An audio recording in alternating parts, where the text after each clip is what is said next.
I am Manjula Wickramaratne. It's an absolute pleasure and honor to be the host for this event, the national keynote event for the Buddhist Heritage Month in Canada.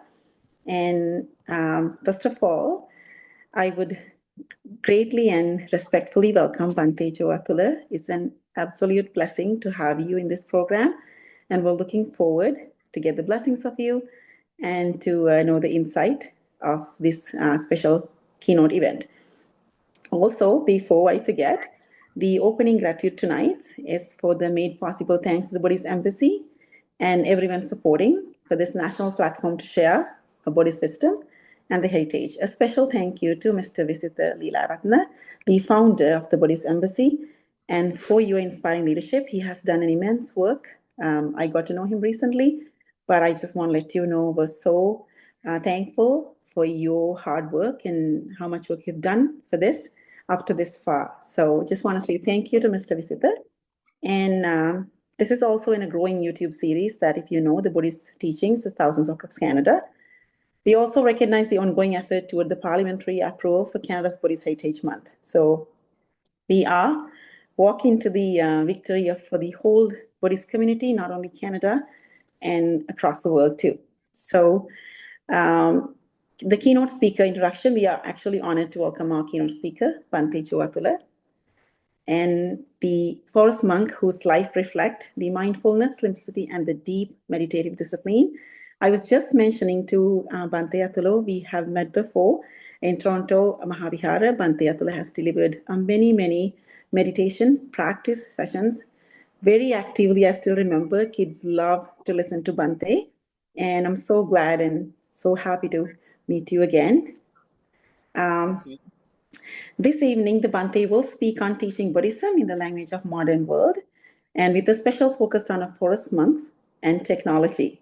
We all know that we are walking towards in a very high speed growing technology, especially AI is undertaking many things. He'll explore and how ancient wisdom and Buddhism connects with these modern tools. So, and how this help young people to balance the today's digital world. So I just want to, before I ask anything, I just want to give an opportunity to Bhante Joe Atulo to probably say hello and then welcome the community. So hello, everybody. Okay, my first question is, we all know that you are a forest monk and have dedicated many years of skillfully meditating. I just want to know, how might a forest monk, I'm just mentioning the forest monk because it's different from the other monks that you see in the temples, skillfully use AI while keeping the teacher-student relationship authentic. Is that a challenging? Is that, how does that how you do that with keeping that student-teacher relationship very authentic and using the AI tools as a forest monk? Student-teacher relationship is a relationship between two humans. And a lot of the way that humans learn is through social interactions and modeling behaviors. So this is the way that we learn from the time that we're young into our old age. Actually, we unknowingly model the behaviors of the people that we associate with, and especially more or less the people who have some kind of power over us. So this is why in the suttas, when a king is virtuous, the whole country becomes virtuous in a cascading way, because his ministers imitate his behavior, and then their deputies imitate theirs, and it goes down to the population who is impacted by the character and the qualities of the person at the top. So this is the same between parents and children. It's there to a lesser degree with friends, but basically anybody who we interact with, we're going to be influenced by them. And that influence is a big part of the student-teacher relationship in Buddhism. So it's not the case that you can really learn Buddhism or learn meditation through a conversation with an AI chatbot. That's not going to replace the human interaction that's required. That's one thing, is the learning aspect. The other thing is the aspect of nourishing. So there's a certain amount of nourishment that people get through interactions with others who care about them and who are concerned about their well-being and want to support them. And most importantly, this happens not just on a kind of intellectual level, but it happens on an emotional level where people feel there's a felt sense of emotional stability that comes by just being around people who care about us and who show us through their actions that they care about us. So that's another thing that AI is going to be very difficult for it to replace. There's a kind of felt sense to these things that you're not going to get from a robot. Agree. No matter how sophisticated the robot becomes, it might be able to do some things that help support you. But there's also, you might say, like an intuitive aspect to the human mind that's of almost equal importance to the rational aspect. And this intuitive aspect is something that needs to be nurtured and supported by other humans. It's very important for it to be nurtured and supported by other humans. So that's something that won't be replaced. In terms of what you can use AI for, I use it to help me with a lot of things. So like, for example, right now we're redesigning my website, myself and this other young guy who's with me, because it was originally a travel log. And now we're kind of refocusing it to be a bit more community oriented. And so I don't know how to do a lot of this stuff. So we just ask AI, and you can hold the phone up to the computer screen and say, okay, what do we need to do now to change the website? What do we need to do to change this? And it'll give you this really detailed response of like the apps you need to download and the steps you need to take. I also use it to help me with writing quite a lot. So, I'll write like newsletters and these things. So what I'll do is actually a lot of the time, the way that I write these days is I'll literally record my voice. I'll be like, da-da-da-da-da, record a message. And then I've already asked the AI to sample various writings that I've done, like sample this writing that I've done. And then I tell the AI to take the voice recording that I've done and edit it in the style of this writing that I've done. So then it will basically edit this thing that I've spoken. The spoken word is different than the written word. And you make mistakes that you have to edit out. It will edit it. It does a pretty good job. And then I just often will do a final pass and then clean things up. And then I'll send that out. So it saves a lot of time in my workflow. So I think that, AI is a practical thing. I mean, you can use it practically in these student-teacher interactions. So in terms of like my teaching of meditation, especially online, I mean, I don't sit there with like my hands and then type out, 1,000 words, It's like tap typing. You have to do that like 3 times a day sometimes, or 4 times a day. It'll eat up a lot of your time. But just doing this thing where you record your voice and then edit it, that can save your workflow, and it can also help people at the same time. So it can be a supplement to the student-teacher relationship rather than a replacement.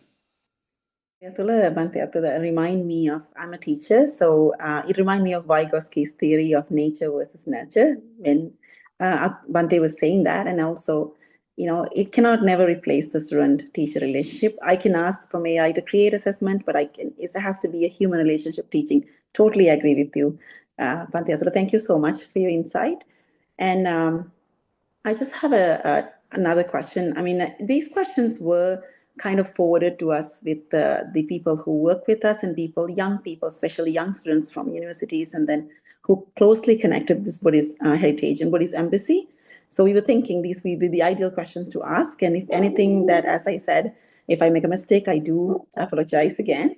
What areas can AI safely support and which might remain human? I think Bhante Atulo was explaining that, but I just want to know what areas can AI support and what can be done by humans. As Bhante was mentioning, the connection between students and the teacher, but any other areas that it can remain human, and then the areas that AI can support. Well, I mean, I'm only really qualified to talk about things related to Buddhist practice as a Buddhist monk. So I don't know what's going to happen to like lawyers and accountants and plumbers. I've heard that plumbers will last longer than lawyers and accountants. That's what I've heard in terms of AI. I mean, whatever happens in the future regarding AI and whatever jobs it replaces, as Buddhists, the thing that it will never be able to do is replace our practice of meditation for us. So even the most gifted teachers cannot meditate for us. The Buddha could not meditate for us, which is why he taught. So it will never be something that removes our responsibility to act in ways that are good for ourselves and others. So I think that's going to be the most important thing in terms of like the areas that humans will continue to dominate, at least in terms of Buddhism, which is what I'm qualified to talk about, is that at the end of the day, it's going to have to be humans who practice for themselves. So, you can never have a situation. I know they've tried to create various gadgets and devices to like help with meditation. I've seen these little like helmets. There was one time people were asking monks to like wear these little bands around their heads that like make little noises the less thinking that you do or the less brain activity that you do. But meditation is not just about shutting off your brain activity. And, it's going to be very difficult to come up with a monitoring tool that can measure in every single way when you're developing in wholesome qualities and declining in unwholesome ones. So I think that as long as that is a central thing in our Buddhist practice, whether we personally are developing in wholesome qualities and declining in unwholesome ones, then we can use AI to support that effort. But it's not going to be something that ever can replace it, just by definition. It's just going to be impossible. So I think that's going to be, the most important area where humans will continue to dominate and have to dominate. Totally agree, Bhante. I also this was wondering in my head too when I was listening to Bhante's talk, and how can we ensure the accuracy and the trust and accountability and the transparency when using AI in the Buddhist context? Because when we think about why I'm saying this is because the young generations are most joining with us. And I'm so sorry for the background noise.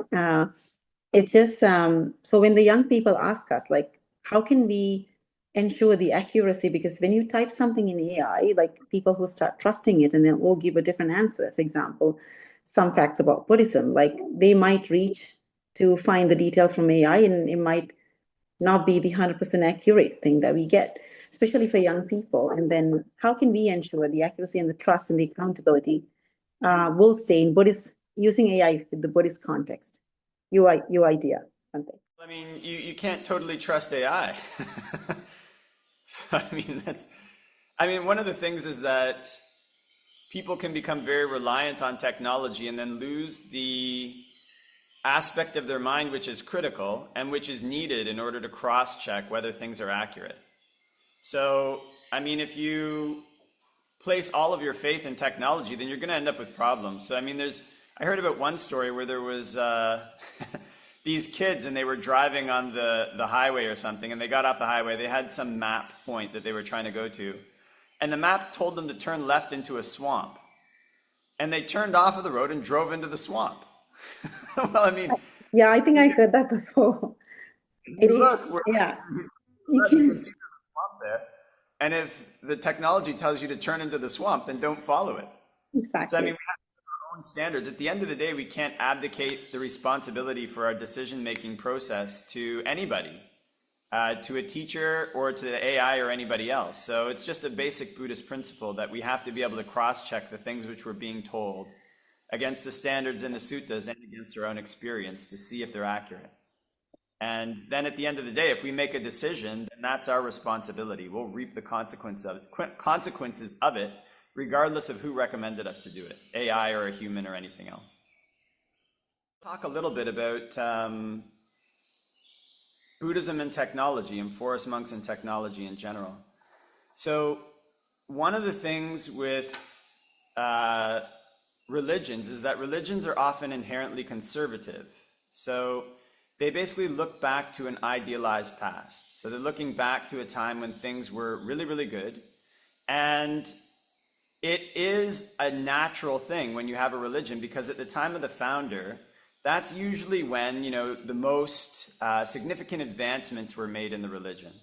So this is the case in Christianity, it's the case in Islam. People look to the time of the founder, and to a certain extent, it's also the case in Buddhism. And we look to the time of the Buddha, and especially to the Buddha himself and his ability to teach, as the ideal time to be alive and practice, mainly because he was there. Now, one of the big differences in the conservatism that's there in Buddhism, and we look to the time of the Buddha and his example and his teachings as the ideal time, is that there isn't the same sense that the technologies and means by which people accomplish things at that time were ideal. So it isn't necessarily the case that we have this idea that, the farming techniques that the people did at the time were the ideal farming techniques. And these techniques were the ones that were the most conducive to meditation, the farming techniques that were there at the time. or the communication techniques that were there at the time were the most ideal communication techniques and methods. We don't have this kind of idea that these communication techniques are the ones that are going to be the least conducive to, accumulating defilements. So this is actually a slope that some people in Buddhism fall into as well, though. They start to get the idea that it wasn't just the fact of the Buddha's being alive and his teaching, it was actually the technologies that people used at the time that led to the ease with which people achieved breakthroughs at the time of the Buddha. So in my opinion, that's actually a kind of a wrong view. It's not really an accurate view. I mean, there are definitely things about the technologies that people used at the time that were simpler. But when we look at the way that people behaved in the time of the Buddha, I mean, it wasn't like this incredibly virtuous time where everybody was super virtuous. I mean, when you look at the way the kings behaved, especially, the kings had all these different ways of torturing people. You know, they had the polished shell shave and Rahu's mouth, and they had the rolling pin. And when you figure out what these tortures actually were, some of them were incredibly brutal. We don't really see this level of torture or extreme violent punishment in society today. A lot of that's been eliminated because it was felt to be unethical. And the other thing was that kings were arbitrary rulers at the time. They had absolute power. They could do whatever they wanted. And this spread throughout the governing structures of society. So if you had a really virtuous king, I mean, great. Things could go really, really well. But in general, it's a structure which lends itself to corruption, and corruption lends itself to inefficiency. Because you give gifts to the people who have power, so they do stuff for you. You don't have people in power there because they're skilled or because they're the most talented. It's very arbitrary. Some of you have a good king, he can establish people like that. But the democratic systems that exist today have checks and balances which tend to protect against those excesses. So a lot of the things that would go on then are just things that we don't necessarily think about in the same way in society today. So, you know, there's a sutta where the Buddha talks about how, there's a person who's really poor and somebody steals his goat. And if the person who steals his goat is really, really rich, all he can say is, please, sir, give me my goat or the price of a goat. Because the society is so corrupt. I mean, there's not really justice for people if they're rich because they can pay their way out. And I mean, this is unfortunately the case in some declining democracies in the modern West. But in Canada in general, if you're rich and you steal a person's goat, you can still go to jail for that. I mean, doesn't matter if you know the judge or whatever happens. I mean, the society is still functioning pretty well. So there are certain virtuous structures that exist in our modern era that weren't there at the time of the Buddha and that we take for granted. So another thing is people's relationship to sensuality. Like prostitution was widespread at the Buddha's time and is now illegal in most modern Western democracies. So, I mean, we think about the time of the Buddha as this extremely virtuous time, but when we read through the actual canon, we read through the suttas, and not to say anything about the Vinaya. I mean, we see there's people in the canon who are behaving in ways that would, absolutely blow one's mind today. Like, kind of like, I can't believe this person, did the polished shell shave, or it's just like things you're like, wow, where did this come from? And even things in the commentaries about the way that people behaved are sometimes shocking to one's sensibilities as a modern person living in the world. So that's to say nothing about the Vinaya, in which you see monks behaving in ways that I've never seen people behave. And the Buddha had to deal with all of this at his time. So it wasn't this time where people were necessarily like at this completely higher level of virtue than we are now in an absolute sense. In fact, our time today, unfortunately, the international world order is breaking down. But in general, our time today is one of the most peaceful and prosperous times in world history. I mean, in recorded human history, humanity has never been more prosperous or more peaceful, like in the last 50 years. So it's not really an accurate thing to think that the technologies that existed at the time of the Buddha were integral to the virtues of the people at the time of the Buddha. And in fact, we don't see the Buddha saying that. So what we see the Buddha saying when he teaches is that there are certain actions, more or less, that one shouldn't do. He emphasizes actions. I mean, the means by which a person accomplishes an action are actions themselves, but just in terms of a loose general definition, the Buddha emphasizes actions more than means. So he says, for example, you can't steal, you can't kill, you can't lie, you can't take intoxicants. And these are actions. So if you're using an iPhone and you use the iPhone to lie, that breaks the precept. If you're using an iPhone, you use an iPhone to tell the truth, then that keeps the precept. And the monastic code of discipline is actually even more much more detailed than what the Buddha's laid down for lay people. And the level of detail in which the Buddha lays down these things is, again, almost always focused on actions. So, for example, as you know, I lived in the Toronto area for a long time, about 3 years. And I kept basically all of the rules of the Vinaya. There wasn't any rule of the Vinaya that I broke. I mean, except for, mistakes. Like sometimes you just forget, right? Like, whoops, broke the rule. And I mean, sometimes that happens just naturally through human error, but not through a systematic decision that I'm going to break this rule because it's just too hard to keep in the modern era. I mean, living in Toronto, that's not a Buddhist country. I had support from going to the Mahavihara, which was great, and connecting with the Buddhist community in Canada, which was really amazing. And, it was a really essential support for like living in this island, kind of like it's like a Buddhist desert in Toronto. I mean, now it's growing, Buddhism is growing there, but 10 years ago, and even say 20 years ago when I first became a Buddhist, there was almost nothing there. So even with that, like little level of support from the external society, like now, myself and another monk who are living here, we walk out of this place where we're living, which by the way is like an empty monastery that a gentleman had built just so the Sangha could live here. And he just invites monks to come and you can just stay.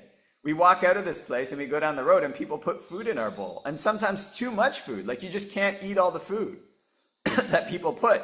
And we don't even stop at people's houses. I mean, he's doing the Thai system. So he just walks down the road and people who want to offer literally wait for you to come and stand outside and put food in your bowl. So there's none of that in Canada. I mean, I remember walking on alms round every single day for about 3 years.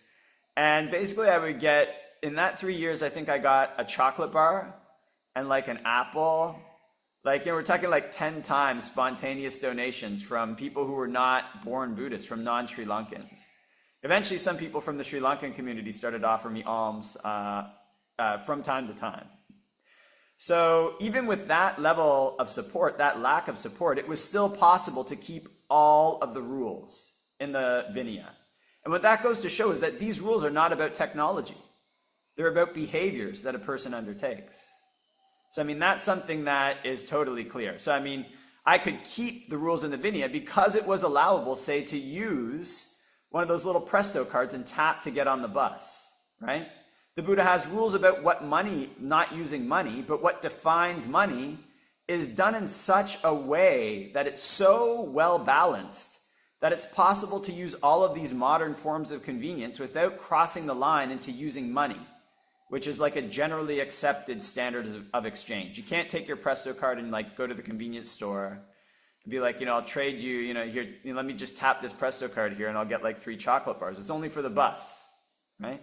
So the way that the Buddha has defined the rules in the Vinaya and the standards of conduct that he lays down are so detailed and so well balanced that we can assume that his genius extended not just to his time, but throughout the life of his dispensation, which, I mean, classically is assumed to be 5,000 years. That's not in the canon, but classically assumed to be that way. Another really important thing is that when we look in the canon, what we see is that our time with our Buddha is actually a time when humanity is not that well developed. It's kind of like almost in like this barbaric state in terms of the definitions that are given in the canon. Because there's been other times in Buddhist history, at least as far as we look at history and through a Buddhist lens, when there have been people who live like these exceptionally long periods of time. Now, modern science doesn't recognize that possibility, but now there's been a lot more pushback, at least through various channels that are questioning the typical narrative of history. I mean, especially things, anyways, no need to get into that, but there's been a lot of things that have been coming out, especially with U.S., very highly placed U.S. officials, and this increasing number of them, like a huge number of very highly placed U.S. officials, even Israeli highly placed defense officials have been coming out and saying things which may very well challenge our widely accepted definition of the historical timeline of humanity. So in Buddhism as well, there's been times when people are said to have lived like 30,000 years, and they've had technologies or whatever they've done to organize their society such that they only had 3 afflictions. I mean, the need to urinate, the need to defecate, and then dying. Like they'd manipulated the conditions of their world essentially so well that these were the only afflictions. And yet at the time, the Buddha, the spiritual teacher at the time would still say, the world is full of suffering.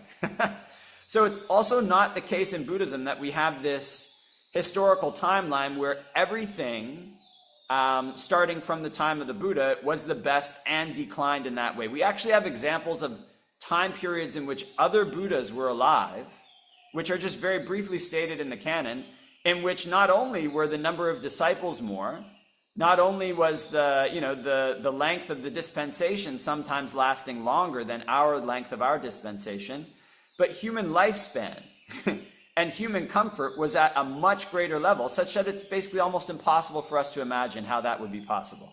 I mean, it's almost something that stretches the imagination and stretches credulity.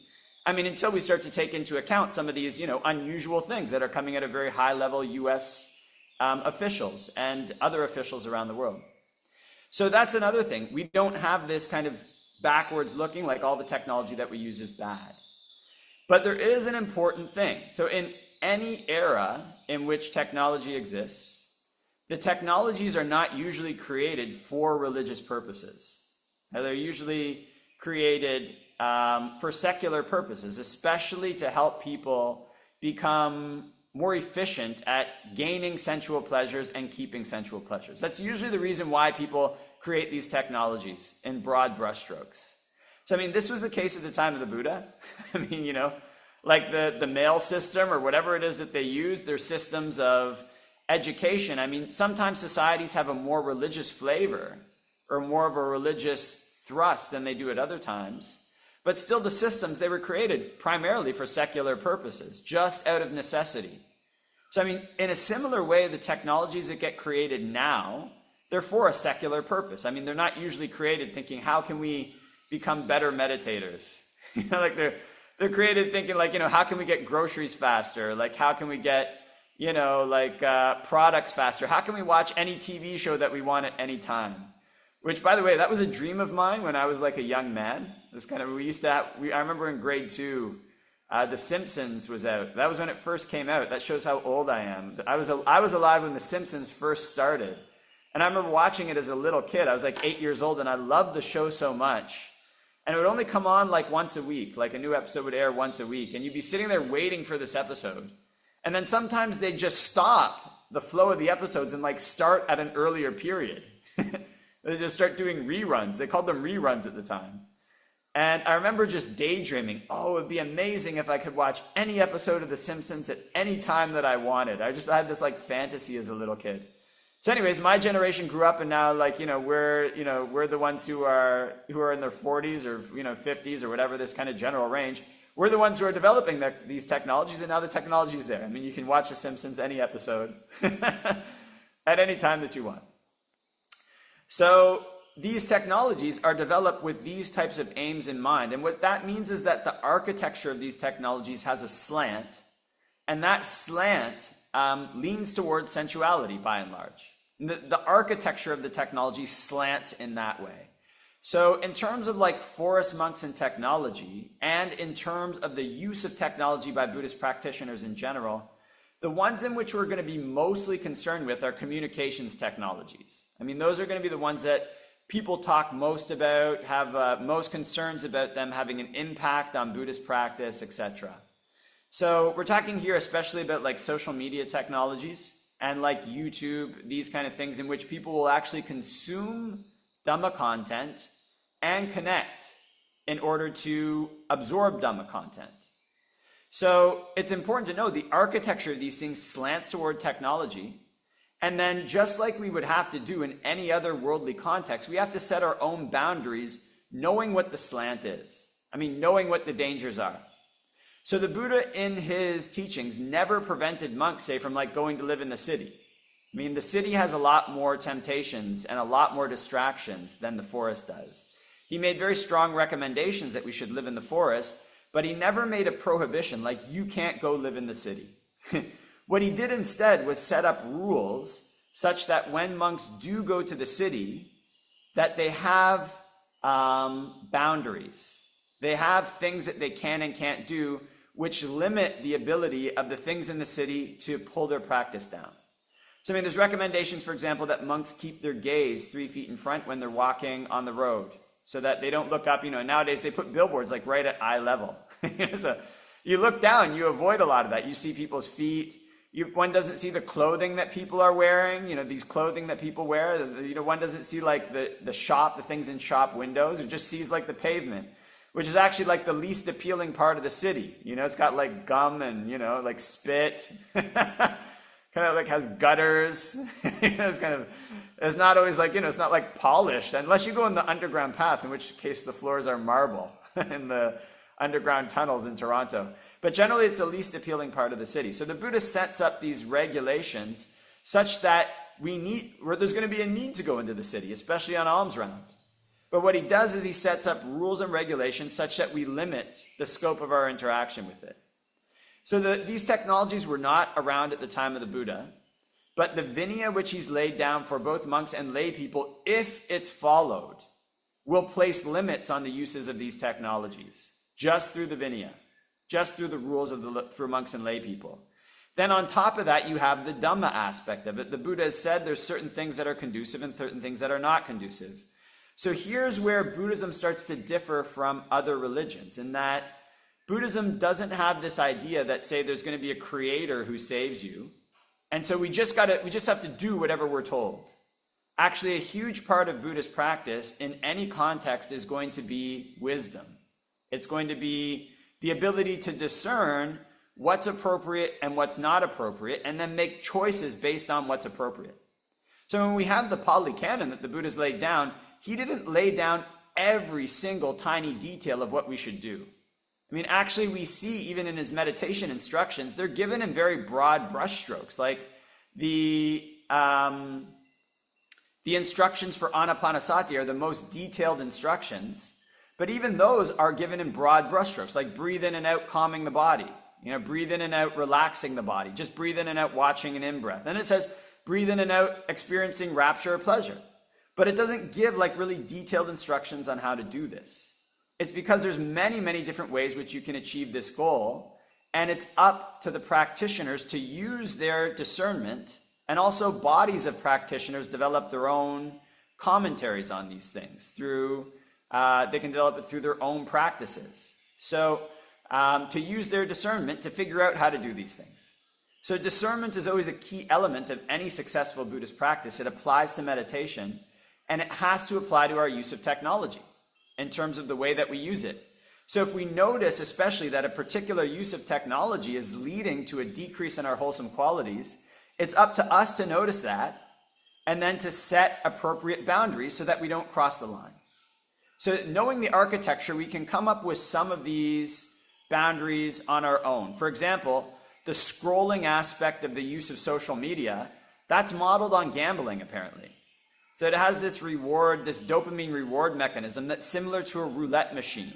So like roulette machines kind of spin, and then chuk, chuk, chuk, you get like all sevens, boom, boom, boom, look at the phone, the ding, ding, ding, the thing goes like wild, and all these money comes out of a little tray, right?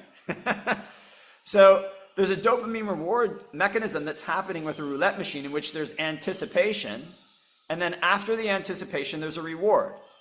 So these social media scrolling mechanisms are designed to mimic that and get people addicted to the dopamine release mechanisms that happen when you get the reward. So often the reward is, not that stimulating compared to winning a whole bunch of cash. It's like somebody's cat video, like waited for this little scrolling thing to come around, and then boom, there's a video of a cat, or there's some other post. But we have to understand that this is built into the way that they've designed the architecture, and we have to protect our minds against this architecture. So one of the things that we can do to protect ourselves is, okay, if we're going to use social media, like what are we using it for? You know what I mean? Like this kind of dopamine release mechanism, it thrives on a mind that is not focused, that it's not looking for something specific. It's just kind of there in this hazy state where it's killing time.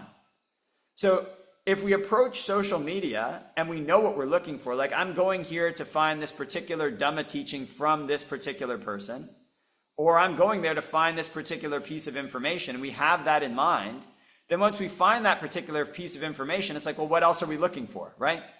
Like, I mean, if it's more Dhamma teachings, then, if we scroll, then we have this in mind. I'm looking for a Dhamma teaching. But it's really important, to be aware that that scrolling mechanism is designed to pull you down. So it's like, walking along the edge of a riverbank. You're walking along the edge of a riverbank.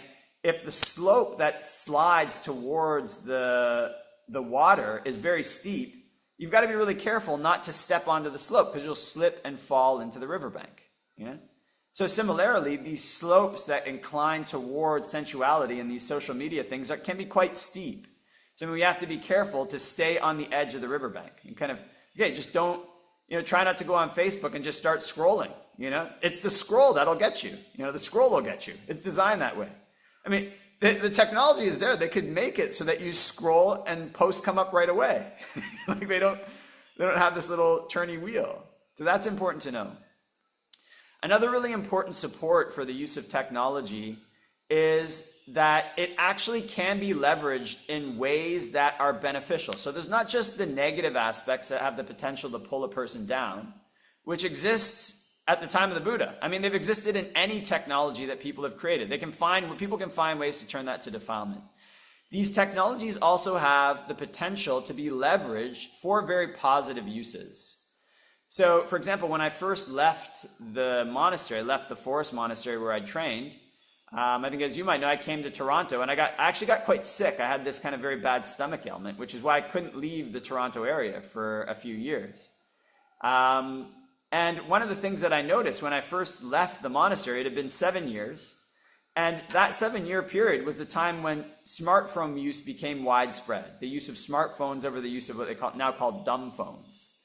So I still remember that transition happening because I'd come back to visit and I'd see my old friends, and something would need to be done. Like another friend of ours would be coming to say hello because I hadn't seen them in a long time. And they would start texting them. And we'd be sitting together and they'd be texting. And it's taking like a long time, like texting this guy. Then he texts back and they're not paying attention to what I'm saying. Like where they're all sitting together. They came to say hello after a long time, but they're texting. And I'm sitting there like, listen, why don't you just call the guy? The conversation would be over and, in less than a minute. And we'd all know where everybody's going. And okay, like you're coming here. Okay, great. Instead, you've got to sit there typing and wait for him to respond. Anyways, this transition was kind of occurring. And then by the time I got out of the monastery, this transition had already completely taken root, where it was like a smartphone culture. So I didn't actually know very well how to adapt to this culture because I was used to the old one. I kind of go and I was staying actually at my third grade teacher's house. He'd given me this room in his house, which was next to a conservation area. And I wanted to spend Vasa there as this little like adventure after I got released from the monastery. But he didn't really want me to use his land phone much. And then, wherever you go, people don't really have the same standards around land phone use. I mean, some people got rid of their land phones. And then these days, like in those days, they had pay phones everywhere. So, I mean, I don't use money, but you could like collect calls. So it was very easy. And then also like cell phones were dumb phones. So if you were in this like really bad emergency, you could just ask somebody, oh my gosh, I'm in an emergency. Can I use your phone? And I remember that was a normal thing to do. Like people didn't really think too much of it. So I remember coming out of there and like I'd ask people to use their phone, and you could see people are more reluctant even at that time 10 years ago. Now you just can't because like there's so much personal information on a person's phone. And I remember using the phone and there was no buttons. I was like, how do I type on this thing? And I didn't figure it out. So I eventually went to, it was very strange because coming out, what I started to realize was that the social networks, which used to be there before I went into the monastery, had largely eroded. A lot of them, maybe not largely, but had started to erode pretty significantly. So the ways that people used to meet each other, oh, I saw so-and-so, do you know so-and-so? Let's go and connect with them. That had started to change. And the ways in which people connected, I couldn't really figure out. So I think Bhante Saranapala. I went to his meditation sessions, and I noticed that, a lot of people were coming to his meditation sessions, and then he'd come up with this idea. He'd say something like, okay, why don't we all go and meditate in the park? And, then we'll bring our bowls and people can, put food in our bowls. And I was thinking, yeah, great idea. I don't know how many people are going to come. How are you going to get the word out about this? Because he'd just like make an announcement at his meditation thing. And, I looked on their website. There was no post about it on their website. Show up on the day, there's like 30 or 40 people, which in Canada is a lot, Canada's not a Buddhist country, and, some places, the Buddhist scene is not as active there as it is in other places. So 30 or 40 people is a lot of people in Canada. It's like, how is he doing this? And then I'd see just come up with these other ideas that seem random, like, let's all meet in the parking lot of the temple and do this. And, like 40 people would show up there again too. So it's like, how is Bhante doing this? What I eventually realized is that Bhante Saranapala had this very active Facebook presence where he was posting things to Facebook like every 2 days. And I had never used Facebook in my life. I was kind of anti-Facebook, even as a layman, because I was like, what am I going to post all this information about myself online for? I don't really trust the uses that people might put this information. So what I came to realize, just seeing the way that he behaved, was that the social networks had shifted, and now people were getting information from these social media platforms rather than from like a static website or like announcements or word of mouth. And not only that, some of the nourishment that people got through social relationships, I logged onto Facebook, I started using it. It seemed to be through these different means, like a little thumbs up, that people would give you on your photo, right? Or like a comment that they'd leave on your photo. And that actually had real world consequences in terms of their face-to-face interactions or lack of face-to-face interactions with other people. So what I decided to do at that time, I actually started to post photos to Facebook following Bhante Saranapala's example. But what I wondered was, is there a way to show people the forest monk's lifestyle through these modern technologies? So, I'd like post a photo of walking through the gorge, and then I'd describe what was in the gorge, and I'd describe what monks do in the gorge. And then I'd post videos where I was meditating and showing people how to meditate, but in these natural settings. I'd just take, all you need is like a tripod in your phone, which I had, phone was no problem, tripod's really light. And I'd start recording videos in these natural settings.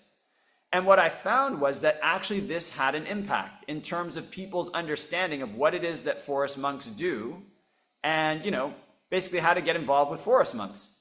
I mean, at the time, I was much more interested in wandering than establishing a community or interacting with people in a community sense. But even what I found when I came to Sri Lanka and started wandering through the forest here and putting up photos of that and explaining what was going on was that as a result of that, other people started to wander in the forest in Sri Lanka. And then I saw other people posting photos of their wanderings in other countries, like Italy or whatever, online. So this actually does have an impact, and it can be leveraged for a positive use. It's that's what I saw. People started to understand more what forest monks were doing, and especially what I'd heard from people in Sri Lanka is that they didn't know what forest monks do. That's what people were telling me. Like, they didn't know monks behaved this way. They didn't know monks went to the forest and stayed at the roots of trees. I mean, they didn't even know that there were these places of beauty in Sri Lanka. They didn't know that they were there because they didn't go into the forest. Sri Lanka has a beautiful forest. It has absolutely stunning forest, but that was the feedback that I was getting from people was, look, I didn't even know these places were there. And where is it? It's like, well, you're not going to get there by just driving on the road. You actually have to go and walk in the forest. It's in the forest, And then I would post photos of these ancient caves. Sri Lanka has these ancient sites that are buried in the forest that are stunning. They've got ancient caves from thousands of years ago deep in the forest. It's like Indiana Jones. It's an incredible thing. So I was getting this kind of positive feedback about the post that I was doing regarding a forest monk's life. And the understanding that people had, at least of some of the things that forest monks did, I thought was being impacted by these posts. That was the feedback that I was getting. So another thing that was very interesting to me was that actually the majority of people that I know, not just from Sri Lanka, but I met people in Australia, I met people around the world from doing these posts. Nowadays, some of the people that I interact with the most, I met them through Facebook. I didn't meet them through somebody who knows somebody, right? Usually the local temple would be the hub in Sri Lanka. And it still is, in Canada, right? I mean, the Toronto Mahavihara for the Scarborough area, I mean, pretty much all the Sri Lankans know Bhante Ratnasiri, right? I mean, and I saw him doing many things to help people in the community at the time. So there is still that. I mean, still like, I met people through the temple, to be sure, but I met a lot of people that I now am like interacting with frequently. Like we're basically friends through Facebook. And that was one of the experiments that I had was, will these technologies lead to real world meetings? So I feel where the support from these technologies can come from is when they actually lead to genuine interactions and relationships. Like not just to, like a thumbs up is okay.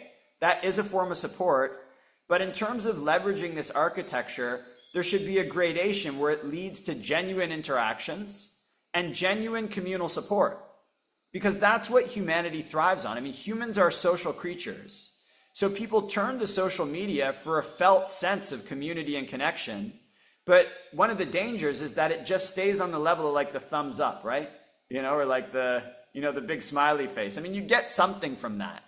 But it can actually increase loneliness if you try to replace your social interactions with that, which unfortunately I think is what happens to some people, and the younger generation perhaps especially. Even in my generation, I mean, you have to sacrifice a portion of your socialization to these architectures because they've replaced the old architecture. But as Buddhist practitioners, I mean, I think we also have to think strategically and ask ourselves, how can we use this architecture to create a funnel system in which we actually develop deeper and more meaningful relationships with people using these architectures? So for example, Facebook is a broad-based catchment type architecture. Instagram is too. You're going to meet people there who give you thumbs up. I think it's also important to have architectures that go deeper. So for example, YouTube can be one level deeper because I mean, people on YouTube, what I've seen, looking at the statistics, they actually watch these videos for long periods of time. Like we'll actually watch a Dhamma talk for like 10 minutes, right? People on Facebook, they watch it for like 3 seconds. So there are these architectures which are a level up. Okay, you're going from the thumbs up to now people are actually listening to your content and using it and applying it in their lives in ways which can be impactful. And then you also have interactions with them in the comments. Oh, hey, I really liked your thing. Or they sometimes ask questions. So a level up from that are the more community-centered platforms which actually foster social engagement. So things like Discord. I've actually also recently found that WhatsApp groups can foster actually a pretty active community engagement, relatively active one through these like text messages. So we're running a level 2 meditation group right now. And this one we changed the format, made it a WhatsApp group. And there's actually a fair bit, reasonable amount of interaction between participants on this WhatsApp group. And, I see them helping each other too, which makes me quite happy. Like somebody will ask a question to the group and like 3 or 4 or 5 other people jump in there and like help out and, share their experiences. So that's a real world human experience. I mean, you get nourishment from that. You also get this sense of momentum with what other people are doing.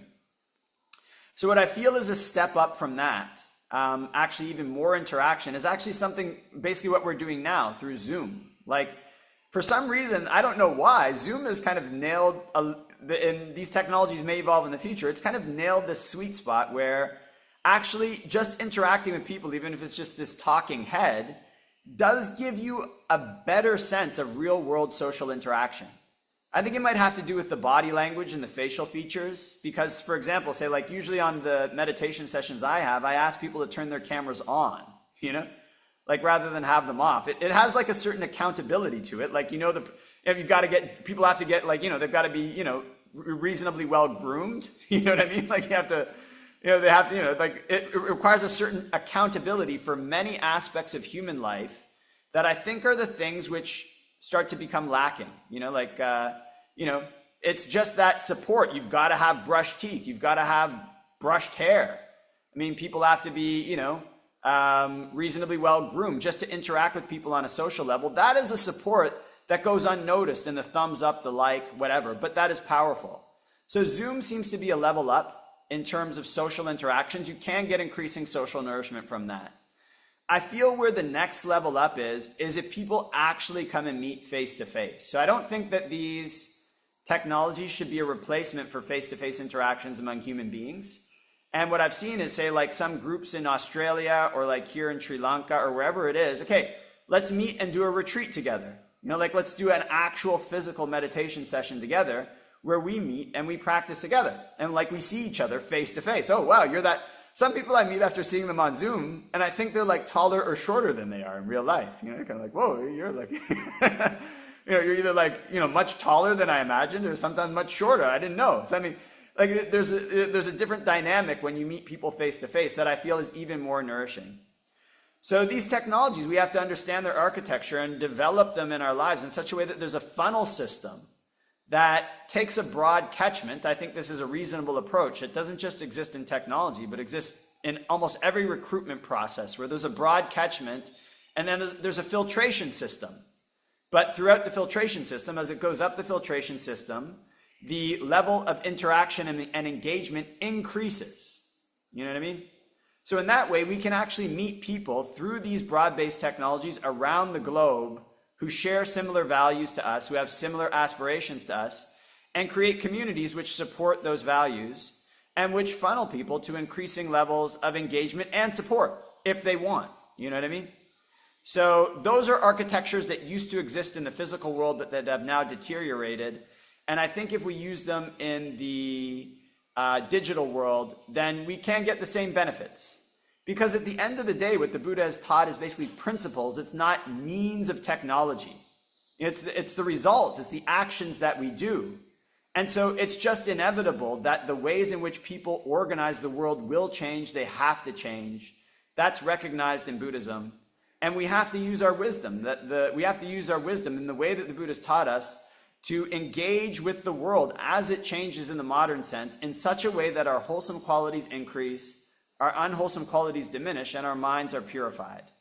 And this is really the heart of the Buddhist teachings. It's the Patimokkha Awada.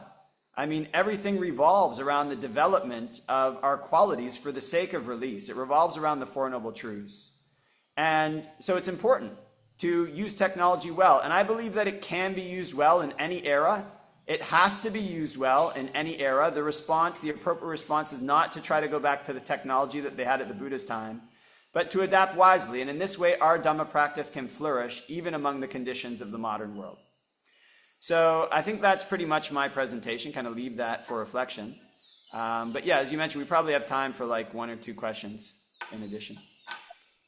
Thank you so much, Bhante. I cannot tell you how it's an eye-opening keynote speech because a lot of people youth connected with us today, and especially how it says that how to use technology. And at the end of the day, it's your mind, what you have to control and how to use it safely. So this is applying to any age. It could be a younger one, it could be older one, anybody who's using technology. It's a wonderful, amazing insight. So thank you so much. And then if anyone's want to know any questions that they would like to ask Bhante Joe Atulo, this is an opportunity for you. Please go ahead and we'll just give you probably a few minutes. And then if you have anything to ask anyone. Usually the first one's the hardest. Do you have any, Manjula? I just want to say, I don't have any questions because I was listening the whole time in my mind. When I was listening to you, it's so many doors open and so many thinking made it right and make connections to each other and understanding. And we will share this keynote speech with the YouTube. And then I am pretty sure Mr. Leela is working on that. And this will be a great insight for young people, for old people, whoever is listening, understanding how Lord Buddha has created these rules and how the forest monks, like an insight of the forest monks' ideas, and then how it's connected to technology and how we can use technology for the benefit. And we could be using for the other way too. It's just like, it's a fine line between our mind and then the ability of the mind. Like, don't lose the power of mind, of understanding how to use for your benefit, not to the other way around. So I just want to, I'm going to probably have reached to the end. So I just want to say thank you everyone who's been here today with us and in the special evening. We're so blessed to have Bhante Joe Atulo and his valuable time devoted to us. So also, and thank you for your presence for helping to spread this compassion and for his wisdom. Also, I just want to mention that please support of this great vision of the e-petition 6893, I believe. You can reach the Canadian government website. It will be up here in our YouTube. It's not in, because some people say might, when you click that link, some people have said that probably it will go to a different site. No, it is accompanied by the parliament, is approved by the parliament. The minister is supporting for us. We have reached almost close to 1,000 signatures so far. It's, I believe, over 850. And we would like to invite all of you. I myself have voted for this. And I know a lot of family members, a lot of friends that we know. This is a great cause. This is not for today. This is for many, many, many years to come for young people becoming Buddhist, creating a Buddhist Heritage Month. What a valuable action that we're working together. So thank you so much, Bhante Joe Atulo, for being part of it. I can't tell you how thankful we are, how grateful we are to have you here today and gaining the wisdom through your wise words. So thank you. And one more time. And I also want to thank you so much to everyone. So we're very glad to meet together. And then I think we have another few sessions, I guess, gatherings on February 14th, 21st, and 28th using the same Zoom link. So please join with us for another few events that are happening. Once again, thank you. And I'm putting my palms together to worship and say thank you to Bhante Joe Atulo. Thank you so much. It's at night.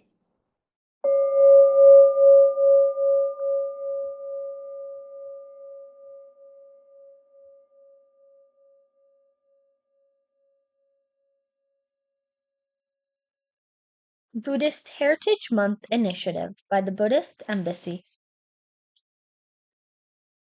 Buddhism as a religion values compassion, mindfulness, peace, and generosity. May marks key events in Buddhism. It commemorates Vesak, which celebrates the birth, enlightenment, and passing of Supreme Buddha. Vesak is recognized by Buddhist communities worldwide, promoting unity and peace. This e-petition is important as it will lead to larger awareness and visibility of Buddhism throughout the country. There will be numerous communities with more possibilities of cultural exchange and preservation of Buddhism in Canada. This e-petition will have benefits for the future generations. It will start with guiding youth towards mindfulness and ethics with more interfaith dialogues filled with harmony and respect, with digital outreach programs geared towards spreading the Dhamma and Buddhist teachings through various modern platforms, more recognized cultural events for preserving and sharing Buddhist traditions and heritage. How to sign the Buddhist Heritage Month e-petition.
Here is our link to the e-petition or a QR code. Please share and sign at your earliest convenience.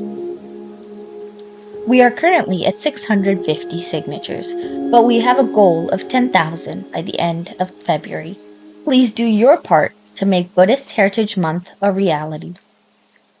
This initiative was launched thanks to Visita Liraratne, our Buddhist ambassador, and Jenna Suds, a member of parliament.